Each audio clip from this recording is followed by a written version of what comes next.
Je m'appelle Audrey Langelotti, j'ai 26 ans, je vais faire mes 27 cette année, et ça va faire 5 ans que je suis installée à Émoutier. Cité Pelaude, en plein Limousin, j'ai grandi vers Toulouse, et puis j'habitais un petit peu dans la montagne, dans les Pyrénées, et ensuite je suis venue ici, j'avais une opportunité, quelqu'un qui m'offrait la possibilité de venir m'installer chez elle, et comme je voulais devenir marionnettiste, et qu'elle était déjà marionnettiste, et elle me proposait de venir bosser avec elle, c'était tout bénef, donc j'ai quitté mes Pyrénées pour l'enclave limousine. C'est pour ça que je suis venue ici, c'est que tout était simple, les gens étaient simples. Tout de suite, il y a des gens qui m'ont dit si tu veux monter une petite entreprise de ceci ou de cela, je peux t'aider.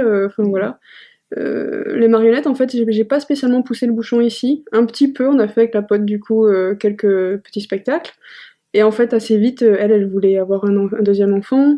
Donc on s'est un peu séparés là-dessus, et moi financièrement les marionnettes j'arrivais pas à assumer, donc j'ai monté une petite entreprise de fabrication de bijoux sur mesure, et j'ai beaucoup gagné du coup en dextérité, etc. Tout, association des couleurs, des matières, donc c'était sympa parce que j'étais au service des gens vu que je faisais du sur mesure, ils pouvaient venir sur le stand et choisir la pierre qui leur va bien, la couleur du fil, s'ils voulaient quelque chose de sophistiqué ou pas, selon leur budget. Donc pendant 3 ans, au service des gens, j'ai fait des choses que j'aurais pas fait de moi-même, des créations que j'aurais pas fait de moi-même, et qui m'ont forcé du coup à aller toujours un peu plus loin. En fait, ce que j'aimais bien ici et que j'avais pas trouvé ailleurs, c'était le fait que les gens avaient des valeurs, des principes forts de vie, de solidarité, de pas forcément dans la consommation, etc. Et qu'ils mettaient leurs idées en pratique. Ce que j'avais pas forcément trouvé dans les Pyrénées, enfin en tout cas à l'endroit où j'étais.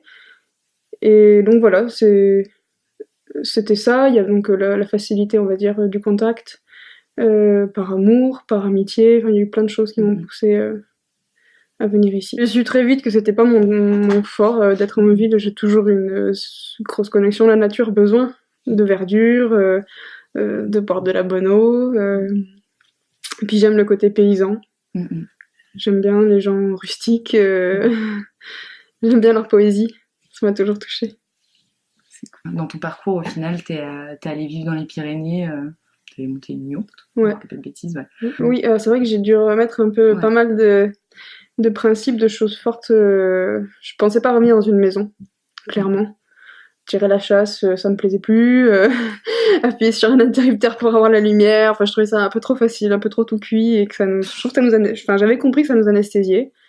Et j'avais vécu 1 an et demi bien à la route, où j'avais capté pas mal de choses qui m'ont servi et qui me servent toujours. Après, ici, c'était plus, je suis venue apprendre à être au monde, à être avec les gens, parce que j'étais très très timide du coup, la solitude et tout, c'était aussi une fuite. Donc avec les marchés, j'étais obligée d'être au contact des gens, de leur parler, de aussi assumer mes créations, mon art, d'en faire part aux autres, etc. Enfin, de montrer, d'accueillir, d'accepter les éventuels retours, etc. Du coup, ouais, j'ai beaucoup travaillé sur ça, sur ma timidité, ma relation à l'autre. Puis j'ai découvert le milieu associatif aussi, qui est très très fort ici. Je suis arrivée il y a 5 ans. Déjà quand je suis arrivée, on m'a dit ah ouais, tu viens t'installer ici, mais bon courage, t'as pas encore vu l'hiver, tu vas peut-être t'en aller l'année prochaine. Il m'a fait froid quoi. Et c'est humide et tout, et c'est vrai. Mais ce que je disais à un copain qui venait de Nouvelle-Calédonie quand il s'est installé ici, je lui avais dit mais t'inquiète, ici le soleil il est dans le cœur des gens. L'industrie, si on peut appeler ça une industrie principale, c'est l'industrie forestière, les champs de résineux qui plantent, etc. Avant, il n'y avait pas tant d'arbres que ça. Il me semble que c'était des landes, c'était plus du pâturage, il y avait des vaches, des moutons, etc. Et puis, après les 2 guerres, du coup, le monde a changé avec la mondialisation, etc. Et il y avait plus, ça n'avait plus de sens d'être ici paysan.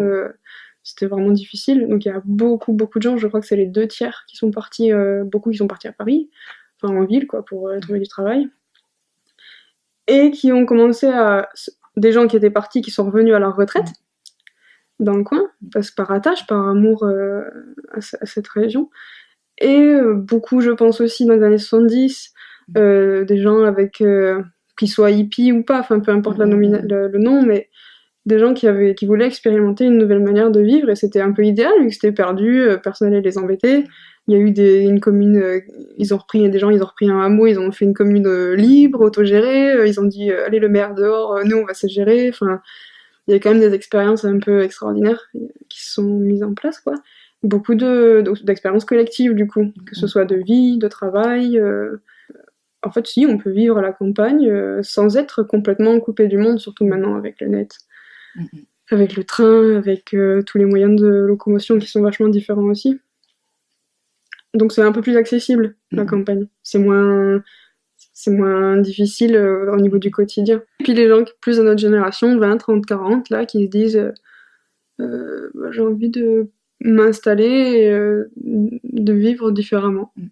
Donc c'est vrai que maintenant, avec le télétravail, il y a aussi plein de gens qui sont connectés au monde moderne, si tu veux, et qui peuvent quand même vivre à la campagne. Tu peux allier le confort de la vie moderne basique, hein, sans pas à outrance, c'est sûr, et rajouter à ça une dimension humaine hyper riche, quoi. Globalement, surtout les gens qui viennent s'installer maintenant, ils arrivent, comme je disais, avec certaines valeurs, quoi, une vision de la vie et aussi une conscience politique, du coup. Donc oui, on est débecté par la politique nationale et mondiale, etc. En tout cas, on est pour la plupart en rupture avec ce genre de système. Et donc l'idée, c'est je pense pour pas mal de gens, c'est de se réapproprier la politique au niveau local. On fait partie de notre village, on a envie de savoir ce qui s'y passe, quelles décisions sont prises dans les conseils municipaux, quels projets peuvent être mis en place, est-ce qu'on peut donner notre avis, éventuellement proposer des choses, parfois sur la manière de faire aussi. J'ai pas trop l'habitude qu'il y ait des gens qui viennent fouer leur nez dedans, donc c'est long, quoi, mais c'est toute une transition à mettre en place, donc c'est pas non plus évident, on n'est pas toujours les bienvenus, mais c'est en train de se mettre en place aussi. Comment tu vois l'avenir ? Dans le sud, du coup, pareil, un peu comme quand je suis arrivée, j'ai eu une bonne intuition et je me suis posée là, et là c'est pareil, j'ai une intuition, voilà, c'est le moment de partir. Donc j'ai arrêté mon entreprise et je pars sur un nouveau projet plus artistique qu'artisanal. Et voilà, mais c'est toujours je pars riche de